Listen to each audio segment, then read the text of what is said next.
All right, well, a couple days ago, I made a video about the Blue Jackets' upcoming free agent class, and the Blue Jackets front office has gone out and signed who I thought was the most notable free agent, restricted or unrestricted, in Mathieu Olivier. He was the only free agent coming up that wasn't bouncing up and down between Columbus and Cleveland. He was an NHL roster mainstay throughout the entire year when he was ready and healthy, of course, because I believe he did miss some of the end of that season due to injury. But as far as when he was ready and able to play was concerned, he was definitely an NHL player through and through to this Blue Jackets team. He re-signs on a 2-year deal that carries a $1.1 million cap hit for those 2 years.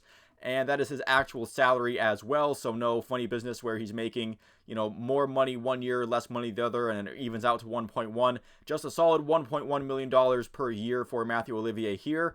I will go back into his stats in case you missed the last video I did on the Blue Jackets free agent class. He scored 5 goals and 10 assists for a total of 15 points in 66 games played on the fourth line.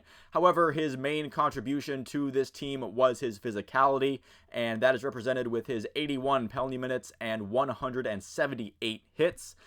Negative stat for him, he was also a -20. However, I do feel a lot of that is due to him being on a fourth line that was heavily overused by Brad Larson and the coaching staff, where it feels like that fourth line was used as a crutch by Brad Larson when they probably shouldn't have been.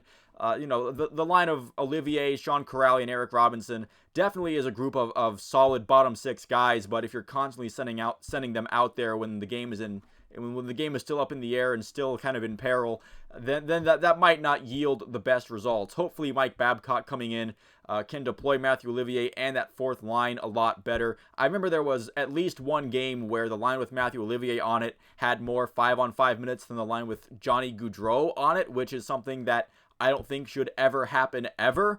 But I'm not going to sit here and blame Mathieu Olivier for his over-deployment. If his coach is going to say, hey, you're going out on the ice, then Mathieu Olivier, as expected, is going to go on the ice. I'm not going to expect him to say, no, coach, I shouldn't be out there right now for the good of the team or whatever. If, he was told to go on the ice probably more than he should have, and he obliged, and I don't think that's Olivier's fault there.